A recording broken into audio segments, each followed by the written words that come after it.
इतनी बड़ी घटना ये घटी। प्रधानमंत्री आदरणीय नरेंद्र मोदी जी स्वयं लगातार निरंतरता में उसकी मॉनिटरिंग कर रहे हैं। जो लोग इसमें राजनीति कर रहे हैं उनसे मैं ये आग्रह ज़रूर करूंगा कि ये राजनीति करने का कतई समय नहीं है। नमस्कार, न्यूज पीआर देख रहे हैं आप। मैं हूं आपके साथ आभा। देखिए, मौनी अमावस्या को लेकर आज यानी कि बुधवार को महाकुंभ में करोड़ों की तादाद में लोग पहुंचे। वहीं मंगलवार देर रात जो है वहां पर भगदड़ वाली स्थिति हो गई, जहां पर उस हादसे में कई लोगों की जान चली गई और कई लोग जो हैं वो घायल हो गए। अब इसको लेकर केंद्रीय मंत्री चिराग पासवान ने दुख जताया है और नेता प्रतिपक्ष तेजस्वी यादव को भी करारा जवाब दिया है। दरअसल तेजस्वी यादव जो है वो प्रधानमंत्री नरेंद्र मोदी और सीएम योगी आदित्यनाथ के सरकार को लेकर जो है निशाना साधा था, लेकिन अब पटना पहुंचते ही केंद्रीय मंत्री चिराग पासवान ने नेता प्रतिपक्ष तेजस्वी यादव को करारा जवाब दिया। सुनिए क्या कुछ कह रहे हैं केंद्रीय मंत्री चिराग पासवान। चिराग जी, कुंभ में जो महाकुंभ में जिस तरीके से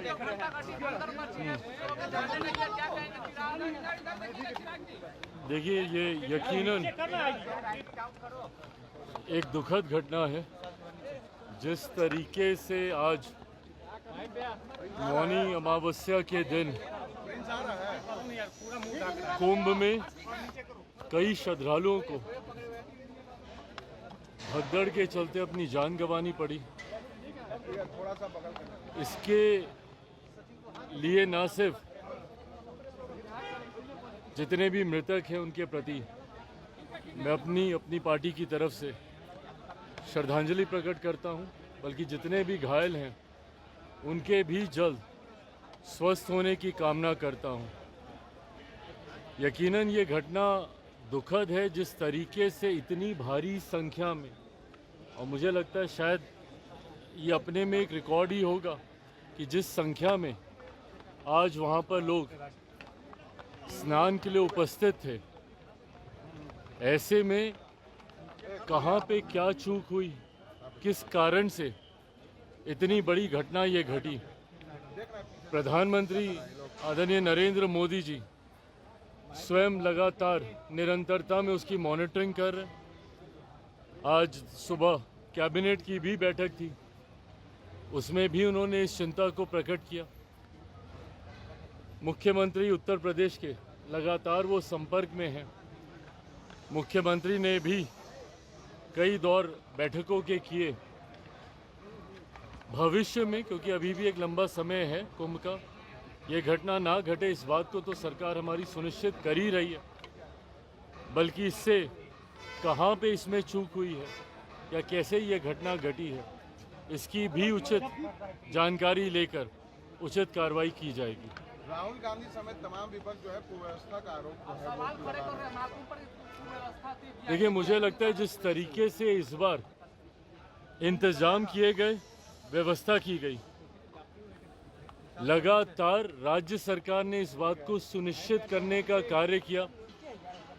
मुख्यमंत्री योगी आदित्यनाथ जी ने भी लगातार ना सिर्फ कई बैठकें की, बल्कि कई दौरे भी प्रयागराज में किए। मंत्रिमंडल की बैठकें तक वहीं पर ही हाल फिलहाल के हफ्तों में आयोजित की गई और सुनिश्चित करने का प्रयास किया गया, क्योंकि ये अपेक्षित था कि इस बार एक अप्रत्याशित संख्या में लोग वहां पर उपस्थित होंगे। काफ़ी समय तक व्यवस्था ठीक ठाक गई, पर कल रात जिस तरीके से एक अप्रत्याशित भीड़ प्रयागराज कुंभ में पहुंची वहां पर, अब ये ज़रूर, जैसा मैंने कहा कि ये जांच का विषय है कि कहाँ पे क्या व्यवस्था में कमी रही, उसको तो ज़रूर ठीक किया ही जाएगा, बल्कि दोषियों पर भी कार्रवाई की जाएगी। जो लोग इसमें राजनीति कर रहे हैं उनसे मैं ये आग्रह ज़रूर करूँगा कि ये राजनीति करने का कतई समय नहीं है। ये लोगों की आस्था से जुड़ा हुआ विषय है।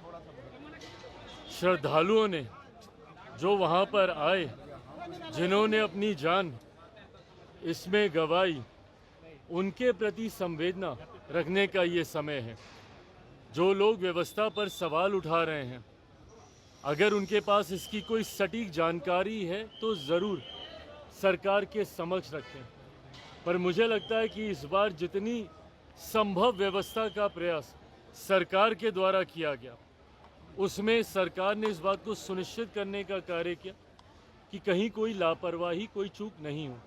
उसके बाद भी अगर ऐसी घटना घटी है तो सरकार पूरी जिम्मेदारी से इसकी जांच करवाकर दोषियों पर कार्रवाई जरूर करेगी। तेजस्वी यादव लगातार मुख्यमंत्री नीतीश कुमार के ऊपर हमलावर है, कह रहे थक गए हैं, जो अधिकारी है वो सुन नहीं रहे हैं, अपराधी घटना लगातार बढ़ रहे हैं।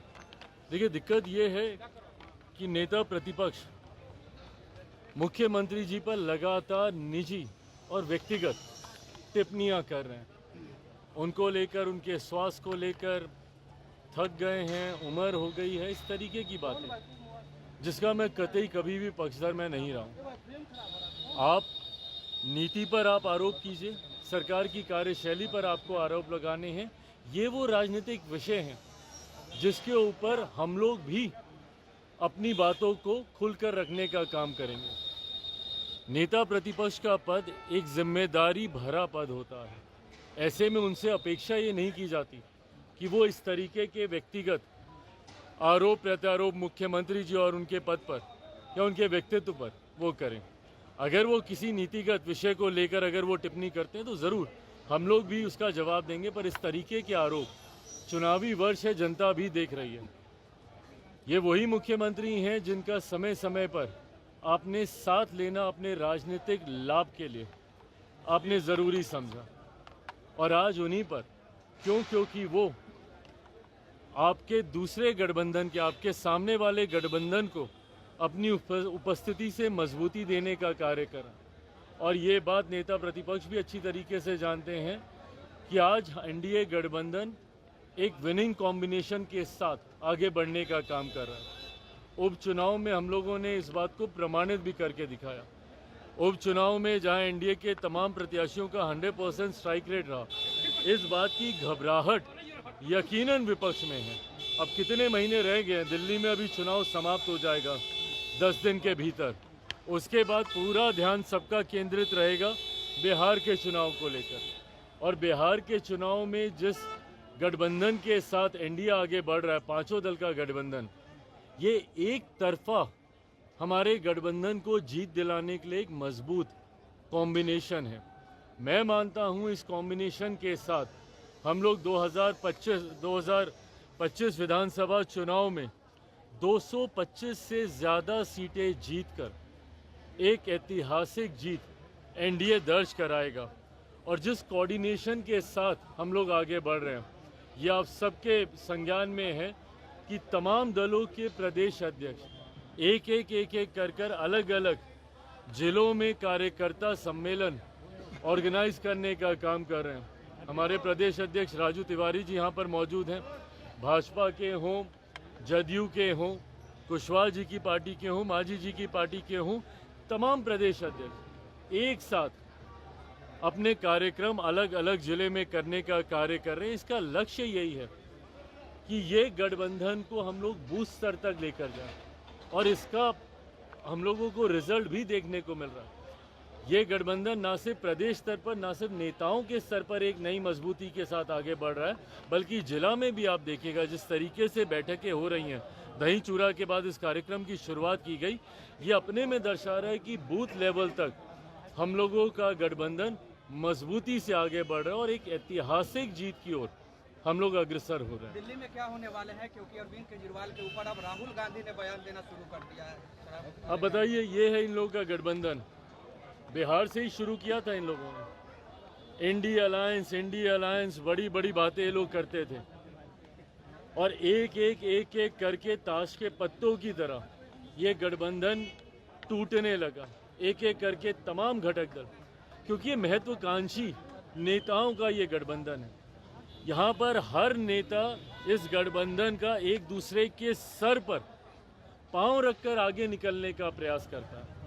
इस गठबंधन में मुख्यमंत्री जी भी थे हमारे, पर किस तरीके से गठबंधन में नेता एक दूसरे को साइडलाइन करते हैं, इस बात का अनुभव उन्होंने भी किया। इस बात का अनुभव तमाम घटक दलों को होने लगा।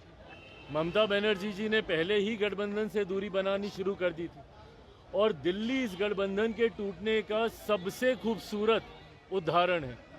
जहां पर आम आदमी पार्टी अलग चुनाव लड़ रही है तो कांग्रेस अलग चुनाव लड़ रही है, तो समाजवादी पार्टी आम आदमी पार्टी का समर्थन कर रही है, तो टीएमसी आम आदमी पार्टी का समर्थन कर रही है। दो गुटों में बटा हुआ ये गठबंधन दिल्ली में दिखाई दे रहा है, जहां पे कांग्रेस का कौन समर्थन कर रहा है भगवान जाने, पर कुछ दल जरूर आम आदमी पार्टी का समर्थन कर रहे। ऐसे में जब इस गठबंधन में इतनी दरारें अभी से देखने को मिल रही हैं, आने वाले दिनों में आप देखिएगा, और ये उदाहरण के साथ अब प्रमाणित भी हो रहा है, जिन जिन राज्यों में 2024 लोकसभा चुनाव के बाद इंडिया अलायंस और उनके दलों के बीच एक उत्साह का माहौल था कि अब हम लोगों की वापसी होगी, अब विपक्ष हावी होगा और धीरे धीरे मोदी सरकार कमज़ोर होती जा रही है। महाराष्ट्र में ये तमाम दल उत्साहित थे।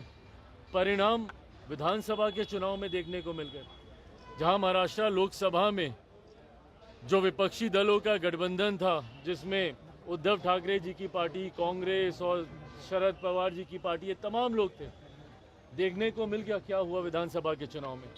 हरियाणा में जहां कांग्रेस सोच रही थी कि इस बार एक ऐतिहासिक जीत, 60-70 सीटों तक ये लोग सोच रहे थे कि ये लोग जाएंगे, क्या हाल हुआ हरियाणा में। इसी तरीके से दिल्ली में भी आप देखिएगा 10 साल की जो एंटी इनकम्बेंसी है आम आदमी पार्टी की, और जिस तरीके से झूठे वादे करने का एक अप्रत्याशित रिकॉर्ड पूर्व मुख्यमंत्री केजरीवाल जी ने वहां पे स्थापित करने का कार्य किया, जिसको खुद वो खुले मंच पर आज की तारीख में स्वीकारते हैं।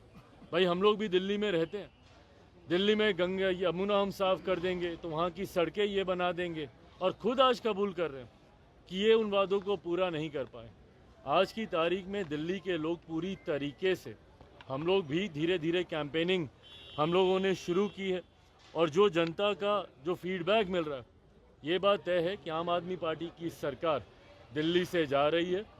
भाजपा के नेतृत्व वाली एनडीए की सरकार 8 तारीख को वहाँ पे शपथ लेगी। ये बात दिल्ली की जनता ने कम से कम तय कर ली।